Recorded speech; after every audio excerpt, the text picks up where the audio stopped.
سورۃ التکویر پارہ نمبر 30۔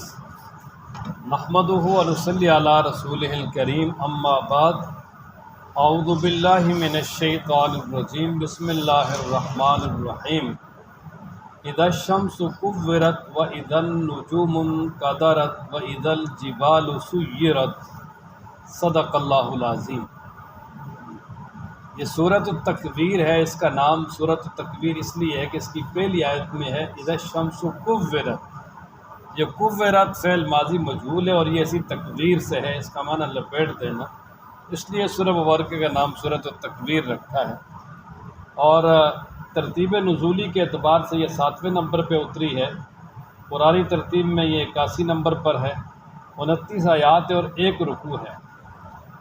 اور اس سورہ مبارکہ کا اس سے پہلے سورۃ عبس کے ساتھ ربط اور تعلق یہ ہے کہ سورہ عبس میں قیامت کی ہولناکیوں کا بیان کیا تھا، اس اعتبار سے کہ وہاں انسان اپنے عائز اقارب، دوست و احباب اور پیاروں سے بھی دور بھاگے گا کہ کہیں وہ نیکیاں نہ مانگ لیں، یا یہ کہ اتنا سخت وقت ہوگا کہ نفسا نفسی کا عالم ہوگا، کسی کی پرواہی نہیں ہوگی۔ اور اب سورہ تکویر میں بتایا کہ جب وہاں اعمال نامے تمہیں دیے جائیں گے تو اس کے بعد پھر لوگ جو ہے 2 قسم پر ہیں، سیدھے جہنم میں جائیں گے، جنت میں جائیں گے۔ اور پھر اس کا خلاصہ یہ ہے کہ اس کی شروع کی جو 14 آیات ہیں ان میں قیامت کے 12 احوال بیان کیے ہیں، ان میں سے 6 جو ہے وہ نفخہ اولیٰ کے بعد، نفخہ ثانیہ سے پہلے، اور 6 نفخہ ثانیہ کے بعد ہوں گے۔ پھر آگے قرآن مجید کی حقانیت کو بیان کیا، اور پھر قرآن مجید لانے والے جبریل امین ان کی کچھ صفات بیان فرمائی، اور جن پر قرآن مجید اترا جناب نبی پاک صلی اللہ علیہ وسلم ان کی صفات بیان فرمائی، اور ان دونوں کے آپس میں جو ہے نا وہ ایک دوسرے کے ساتھ ملاقات کا تذکرہ ہے، اور پھر آگے قرآن مجید کی حقانیت کا تذکرہ پھر آخر میں۔ اب یہ جو ابتدا میں 6 احوال ہیں، یہ قیامت جب بپا ہوگی نا، پہلی مرتبہ جب جبریل امین جب اس طرح اپنا اسرافیل جو وہ سور پھونکیں گے، اور جب اس زمین کے اندر زلزلہ اور بھونچال آئے گا، تو اس کے بعد یہ 6 احوال ہوں گے جو یہاں بیان ہوئے۔ چنانچہ اللہ تعالیٰ ارشاد فرماتے ہیں، بسم اللہ الرحمن الرحیم، اذا الشمس کورت، جب سورج کو لپیٹ دیا جائے گا۔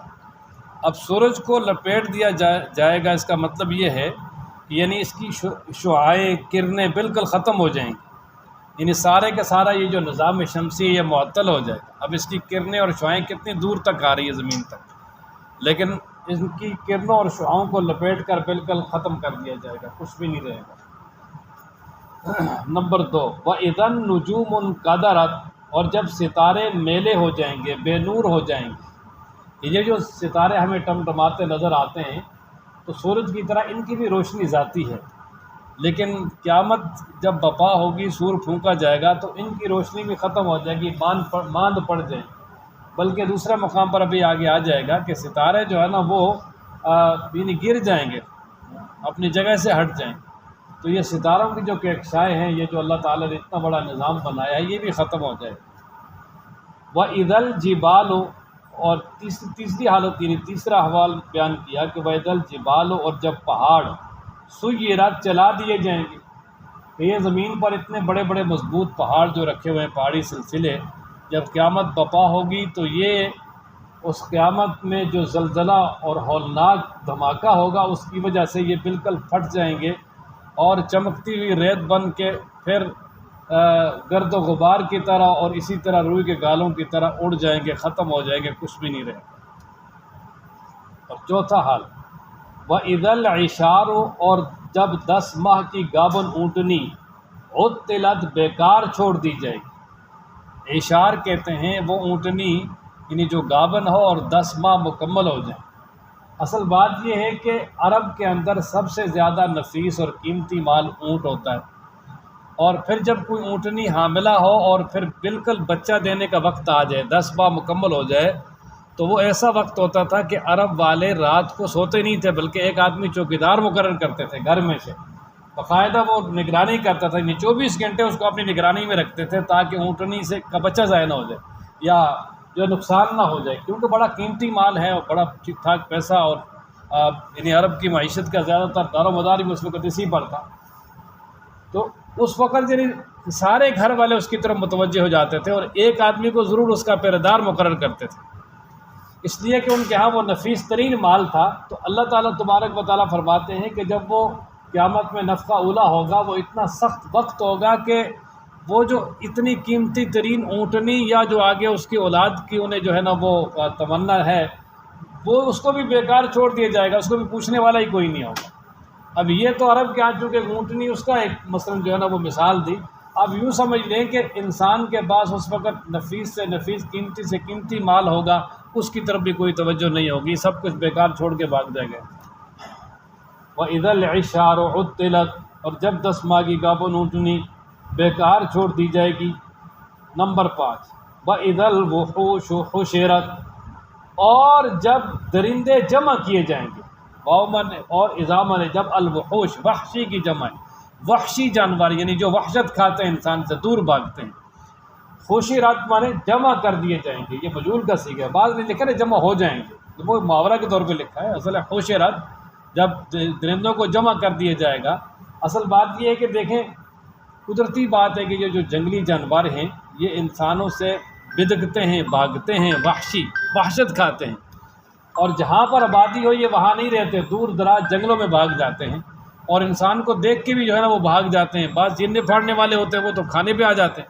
لیکن عام جو جنگلی جانور ہیں وہ انسانوں کو دیکھ کر بھاگ جاتے ہیں۔ لیکن جب قیامت کا زلزلہ بپا ہوگا وہ اتنا ہولناک ہوگا کہ وہ سارے کے سارے شہروں میں آ جائیں گے اور جمع ہو جائیں گے، انسانوں کے ساتھ پھریں گے، کوئی کسی کے سے جو ہے نا وہ کسی کو فکر ہی نہیں ہوگی، کسی اتنا وہ سخت اور ہولناک دھماکہ اور سخت جو ہے نا وہ اس وقت کی حالت ہوگی۔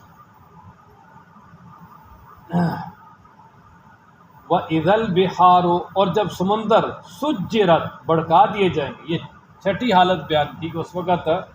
یہ جو سمندر ہیں، آج دیکھیں کہ 71% پانی ہے، 29% خشکی ہے، بس زیادہ حصے میں پانی ہے، اور پھر جو زمین ہے اس کے نیچے بھی پانی ہے نا، ہر طرف پانی ہے، تو جتنا یہ پانی ہے، سارے دریا ہیں، سمندر ہیں، یہ سارے کے سارے اس طرح جس طرح کہ ہنڈیا میں پانی ابالا جاتا ہے تو وہ بولتے ختم ہو جاتا ہے، بھاپ بن کے اڑ جاتا ہے، تو یہ سارے کے سارے سمندر بھی بھاپ بن کے اڑ جائیں گے، ختم ہو جائیں گے، کچھ بھی نہیں ہوگا، سارا علاقہ جگہ خشک ہو جائے گا، اور اسی پہ پھر میدان محشر بنایا جائے۔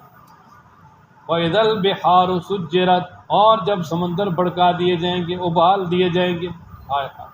جب سمندر جو ہے نا وہ آگ ہو جائیں گے، بالکل ختم، کچھ بھی نہیں رہے۔ سجرات کا معنی بھڑکانا، یہ مجہول کا صیغہ۔ یہ 6 حالتیں جو ہے نا وہ نفخہ ثانیہ یعنی دوبارہ سور پھونکنے سے پہلے اور پہلی مرتبہ سور پھونکنے کے بعد ہو۔ اب اس کے بعد آگے جو 6 حالتیں اور بیان کی ہیں، یہ نفخہ ثانیہ جب دوبارہ سور پھونکا جائے گا زندہ کرنے کے لیے، اٹھانے کے لیے، تو یہ اس کے بعد ہو۔ وَإِذَا النُّفُوسُ، اور جب نفس زُوِّجَت ملا دیے جائیں گے، یہ نفوس نفس کی جمع، اس کا معنی ہے سانس، روح، تو جب نفس ملا دیے جائیں گے یعنی ظاہر ہے کہ جب انسان فوت ہو گیا تو اس کی روح الگ ہو گئی ہے، اور اسی طرح خاص طور پہ جو اس وقت زندہ بھی ہوں گے، لیکن جب پہلی مرتبہ سور پھونکا جائے گا تو اس وقت سارے کے سارے مر جائیں گے، ختم ہو جائیں گے، اور پھر دوبارہ جب اللہ تبارک و تعالیٰ کے حکم سے اسرافیل سور پھونکیں گے تو پھر انسانوں کے بدن جسم سے، انسانوں کے جسم زمین سے نکلیں گے اور روح آ کر دوبارہ ان کے ساتھ مل جائے گی۔ وَإِذَا النُّفُوسُ زُوِّجَتْ، جب روح اور جسم کو ملا دیا جائے گا، اور اس کا ایک ترجمہ کیا ہے کہ جب نفسوں کو ملا دیا جائے گا، یعنی اس سے مراد یہ ہے کہ نیک نیکوں کے ساتھ مل جائیں گے، برے بروں کے ساتھ مل جائیں گے، جو جس پارٹی کا ہوگا اس کے ساتھ مل کر اسی کے ساتھ جو ہے نا وہ آگے چلا جائے گا، چاہے وہ جنت میں جانے والے ہوں گے یا جہنم میں جانے والے، دونوں ٹھیک۔ وَإِذَا النُّفُوسُ زُوِّجَتْ، جب روحیں بدنوں سے ملا دی جائیں گی۔ نمبر 2 وَإِذَا الْمَوْءُودَةُ، اور جب زندہ دفن کی ہوئی لڑکی سے سئلت پوچھا جائے گا، بِأَيِّ ذَنبٍ، کس گناہ کی وجہ سے، قتلت تجھے قتل کیا گیا، قتلت قتل کی گئی۔ وَإِذَا الْمَوْءُودَةُ، جب زندہ درگور کی ہوئی لڑکی سئلت اس سے پوچھا جائے گا، بِأَيِّ ذَنبٍ، کس گناہ کی وجہ سے، قتلت قتل کیا گیا۔ اللہ تبارک و تعالیٰ میدان محشر میں یہ جو مشرکین میں رواج تھا کہ اپنی بچیوں کو ہار کے ڈر سے کہ بھئی ہم کسی کو دیں گے اور وہ ہمارا داماد بنے گا اور ہماری بچی کسی کے ماتحت ہوگی، نعوذ باللہ وہ سمجھتے تھے کہ یہ ہماری توہین ہے، متکبرین تھے۔ اور دوسرا یہ بھی سمجھتے تھے کہ بچوں کو کہاں سے کھلائیں گے، تو اس ڈر سے جو ہے نا وہ بچے کو زندہ ہی دفن کر دیتے تھے ظالم۔ اللہ اکبر، بہت سارے لوگوں نے پھر ان بچوں کی جانیں بچائیں، اور کئی لوگوں نے جو ہے نا وہ بعد میں نبی پاک صلی اللہ علیہ وسلم کو اپنے واقعات سنائے، آپ علیہ الصلوۃ والسلام بڑے آپ دیدہ اور بڑے ہی رنجیدہ ہوئے۔ اللہ اکبر، یعنی انسان جب وحشت پہ اتر آئے نا جی تو جانوروں سے بھی آگے چلا جاتا ہے۔ بچیوں کو کون دفن کر سکتا ہے؟ لیکن یہ کہ ان کے اندر ایسی وحشت اور ایسی جو ہے نا وہ جانوروں جیسی چیزیں وہ سرایت کر گئیں، اللہ معاف فرمائے، کہ وہ بچیوں کو بھی زندہ دفن کر دیتے تھے۔ تو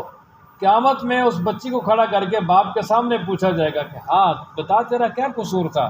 تجھے کیوں دفن کیا گیا؟ تو وہ کہے گی یا اللہ میرا کیا قصور تھا، میں تو کچھ بھی نہیں کیا، میں تو آپ نے مجھے پیدا کیا، میں تو سوجھ بوجھ والی نہیں تھی تو مجھے انہوں نے دفن کر دیا۔ یعنی وہ باپ کو لاجواب کرنے کے لیے وہاں پر بچی سے پوچھا جائے اور پھر ان ظالموں کو اٹھا کے جہنم میں ڈالا جائے، الیاذ باللہ۔ اور اس کا یہ بھی ترجمہ کیا ہوا ہے اذا الموءودۃ سئلت، جب زندہ دفن کی ہوئی بچی کے بارے میں پوچھا جائے گا، یعنی اس کے وہ دفن کرنے والوں سے،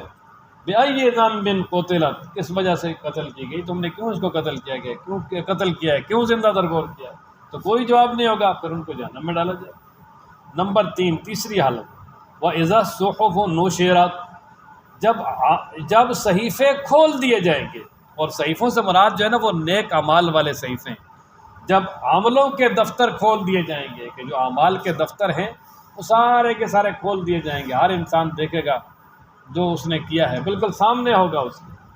اب تو سارے یہ رجسٹر تیار ہو رہے ہیں نا، یہ بند ہیں،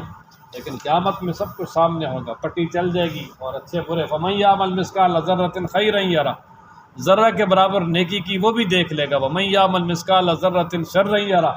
ایک ذرہ کے برابر برائی کی وہ بھی دیکھ لے گا۔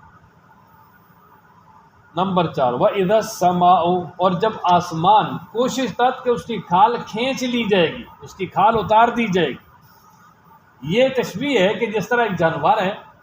اس جانور کا جسم کے اندر جو کچھ ہے وہ کھال میں چھپا ہوا ہے، نظر نہیں آتا،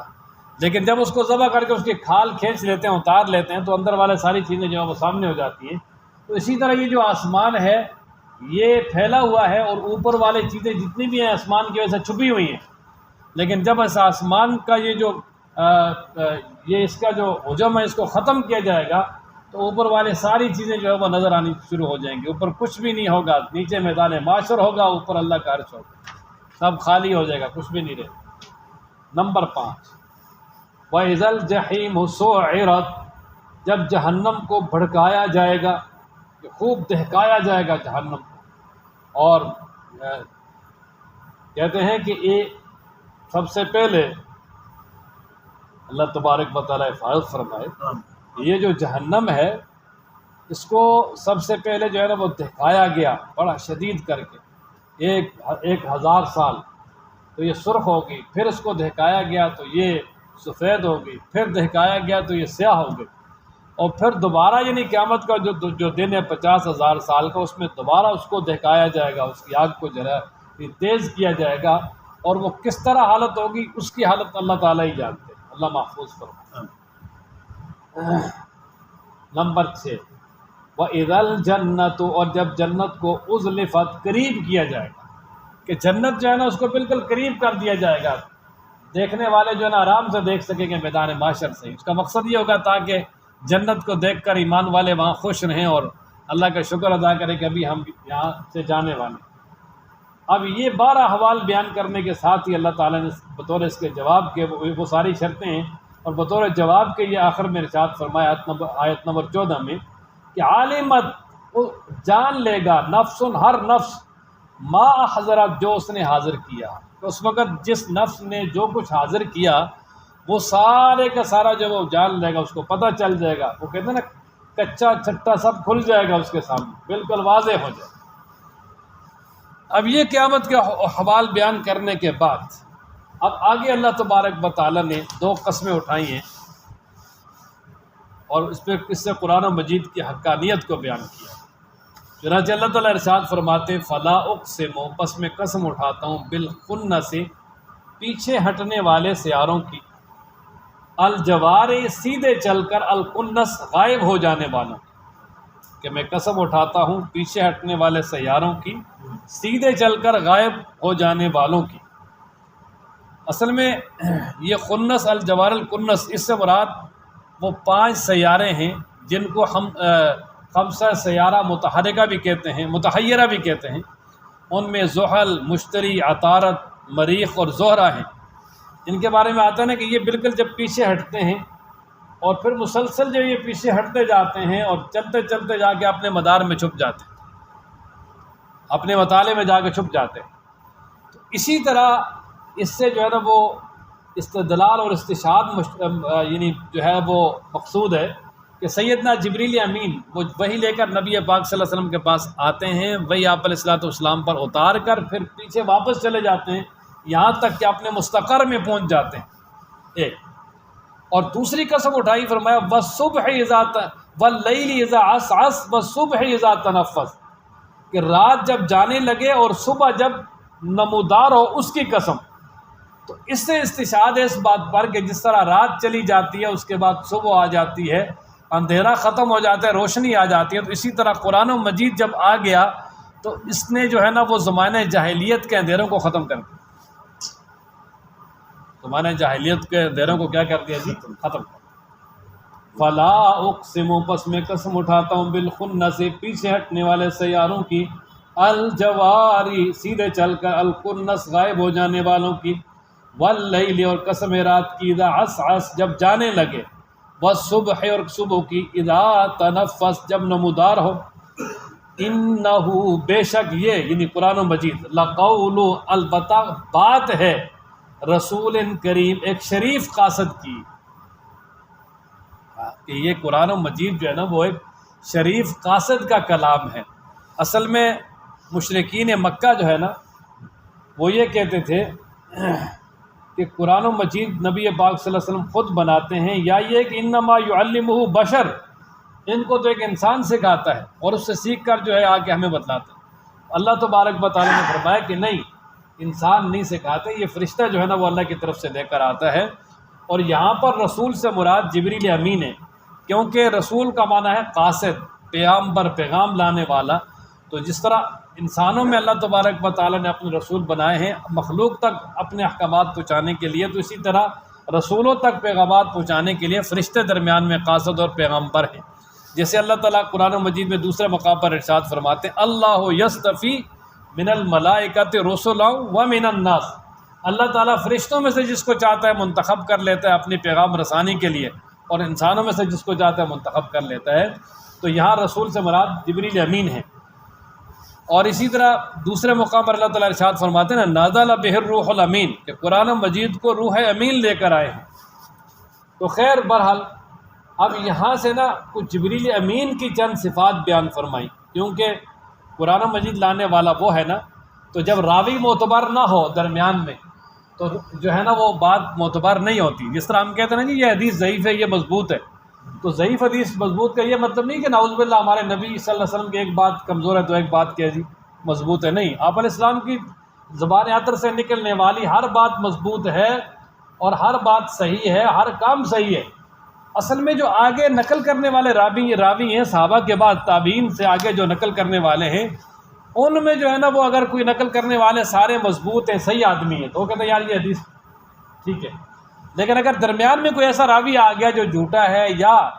کوئی فاسق ہے یا کوئی یعنی اس پہ یعنی وہ مکمل دیندار نہیں ہے یا اس کا کوئی جھوٹ ظاہر ہو جاتا ہے، جھوٹ پکڑا جاتا ہے، تو اس حدیث کو کہتے ہیں اس راوی کی وجہ سے وہ ضعیف ہے، ٹھیک ہے نا جی، تو وہ راوی ٹھیک نہیں۔ اس لیے یہاں پر جو قرآن و مجید کو اللہ سے لا کر نبی پاک صلی اللہ علیہ وسلم کو پہنچانے والے جبریل امین ہیں اور آگے امت تک پہنچانے والے نبی پاک صلی اللہ علیہ وسلم ہیں، تو اس لیے راوی کی مضبوطی جو ہے نا وہ بات کی مضبوطی کے لیے ضروری ہے۔ تو اس لیے پہلے جبریل امین کی کچھ صفات بیان فرمائی اور پھر آپ صلی اللہ علیہ وسلم کی، چنانچہ جبریل کی صفات بیان فرماتے ہوئے اللہ تعالیٰ فرماتے ہیں انہو بے شک یہ قرآن لقول، البتہ بات ہے، رسول کریم ایک شریف قاصد کی۔ تو پہلی صفت یہ بیان فرمائی کہ جو بڑے شریف ہیں جی اور بڑے نفیس ہیں۔ دوسری صفت ذی قوت، بڑی طاقت والے ہیں، ایسا بھی نہیں کہ بھئی وہ وہی لے کر آ رہے ہوں اور درمیان میں کوئی ان سے چھین کر جو ہے اپنی طرف سے کوئی بات ملا دے۔ فرمایا نہیں، کسی کی مجال بھی نہیں ہے کہ وہاں قریب بھٹک بھی سکے۔ عند ذی العرش مکین، فرمایا عرش والے کے ہاں مرتبے والے ہیں۔ یہ تیسری صفت بیان فرمائی کہ اللہ تعالیٰ کے ان کا بڑا مرتبہ ہے۔ یہ بھی نہیں کہ بھئی وہ کوئی عام سے فرشتے نہیں، بلکہ عرش والے رب کے ہاں ان کا مکین، بڑے مرتبے والے ہیں۔ اللہ نے ان کو بڑا مرتبہ دیا ہے۔ جس طرح ساری کائنات میں اللہ تعالیٰ نے انسانوں کو اعلیٰ بنایا، انسانوں میں سب سے اعلیٰ جناب نبی کریم صلی اللہ علیہ وسلم، تو فرشتوں میں سب سے اعلیٰ جبریل امین ہیں۔ اور چوتھی صفت بیان فرمائی، فرمایا مطاع ثم، وہاں ان کی بات مانی جاتی ہے، سارے فرشتے ان کی بات مانتے ہیں، کوئی بھی فرشتہ ان کی بات سے انکار نہیں کرتا۔ اتنا اللہ نے ان کو رعب اور دبدبہ دیا ہے۔ اور اسی طرح امین، فرمایا امانت دار ہیں۔ پانچویں صفت بیان فرمائی کہ امانت دار ہیں، خود بھی گڑبڑ نہیں کی۔ یہ نہیں کہ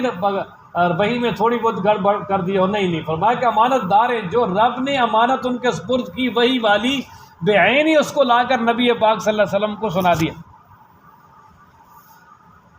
تو یہ صفات جبریل امین کی۔ اب آگے جناب نبی کریم صلی اللہ تعالی علیہ وآلہ وسلم کی 3 صفتیں یہاں بیان فرمائی۔ نمبر 1، وما صاحبکم بمجنون، نہیں ہے تمہارے ساتھی مجنون۔ نعوذ باللہ مجنون کہتے تھے مشرکین، تو فرمایا وہ مجنون نہیں ہے، وہ کامل عقل والے ہیں۔ اتنی کامل عقل والے ہیں کہ اللہ کی کائنات میں ان جیسی عقل والا کوئی ہے ہی نہیں، بلکہ ان کے قریب بھی نہیں ہے۔ ساری جتنی بھی عقل والی مخلوق ہے، چاہے انسان ہیں، جن ہیں، فرشتے ہیں، سارے کی ساری جو عقلیں ملا دی جائیں، رسول اللہ صلی اللہ علیہ وسلم کی عقل کے قریب بھی نہیں پہنچ سکتے۔ اور میں اللہ تعالیٰ نے ان کو بڑا عاقل بنایا ہے، اس لیے وہ مجنون نہیں ہے۔ مشرکین جو یہ بکواس کرتے ہیں۔ اور دوسری جو آگے صفت بیان فرمائی، وَلَقَدْ، البتہ تحقیق رَآ، دیکھا ہے محمد صلی اللہ علیہ وسلم نے، اس کو، جبریل امین کو، بالافق المبین، واضح کناروں پر، مبین واضح روشن کناروں پہ دیکھا ہے۔ اور تحقیق دیکھا ہے، وَلَقَدْ تحقیق رَآ دیکھا ہے، یعنی آپ علیہ السلام نے، ہو ازمین مستتر فائل ہے، ہو مفعول بھی ہے، اس مراد جبریل امین ہے کہ آپ علیہ السلام نے جبریل امین کو دیکھا ہے واضح کناروں پر۔ اصل بات یہ ہے کہ اصول حدیث میں ایک چیز پڑھائی جاتی ہے کہ جو راوی نقل کر رہا ہے نیچے والا دوسرے راوی سے، ان کی آپس میں ملاقات بھی ضروری ہے۔ اگر ان کی آپس میں ملاقات ثابت نہ ہو سکے، مثلا جو روایت نقل کرنے والا ہے اس کے بارے میں یہ پتہ چل جائے یار وہ تو تقریباً 150 ہجری میں پیدا ہوا ہے، اور جس سے وہ بات نقل کر رہا ہے وہ تو 149 ہجری میں فوت ہو گیا تھا، یعنی اس سے سال پہلے، تو وہ اس کی بات معتبر نہیں ہوتی۔ کیوں جی کہ راوی اور مروی آنو ان کی ملاقات ہی ثابت نہیں ہے۔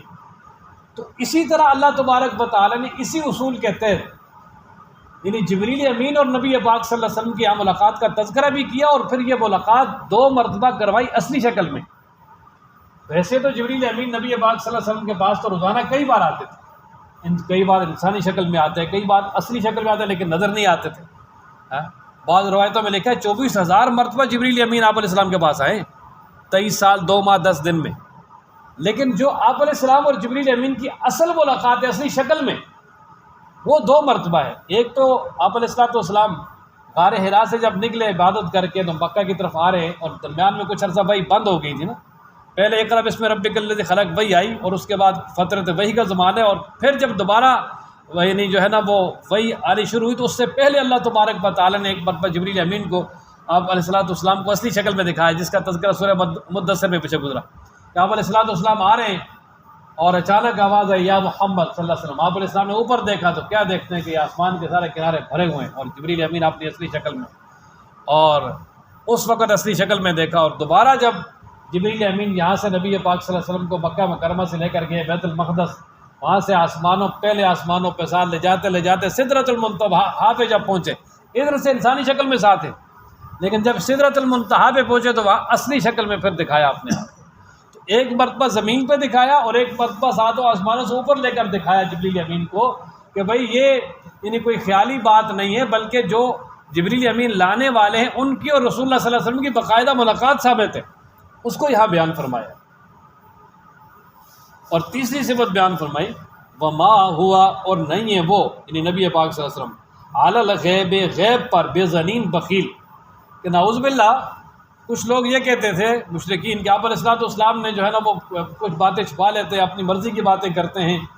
جس طرح آج بھی بہت سارے کچھ یعنی جو ہے نا وہ ظالم اس طرح کے نظریے رکھتے ہیں، تو اللہ تبارک و تعالیٰ نے یہاں گارنٹی دے دی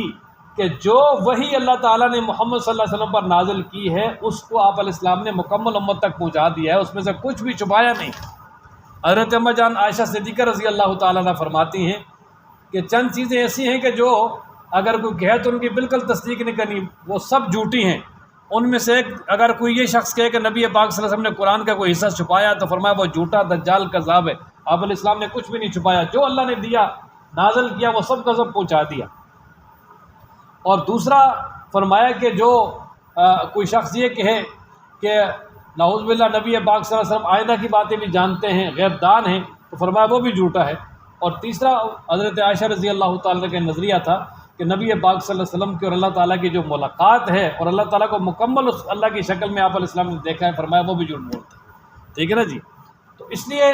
یہاں پر جو یہ جو فرمایا نا وما ہوا نہیں ہے وہ علی الغیب، غیب پر بے زنین بخیل، کہ اللہ تعالیٰ نے جتنی بھی غیب کی خبریں اور باتیں دی ہیں فرمایا وہ اپنے پاس چھپا کے نہیں رکھی، وہ ساری کی ساری صحابہ میں منتقل کی ہیں۔ اور دیکھیں قرآنی شکل میں بھی دین کو منتقل کر دیا، اور یہ جو احادیث مبارکہ کی شکل میں اور جو قیامت تک آنے والی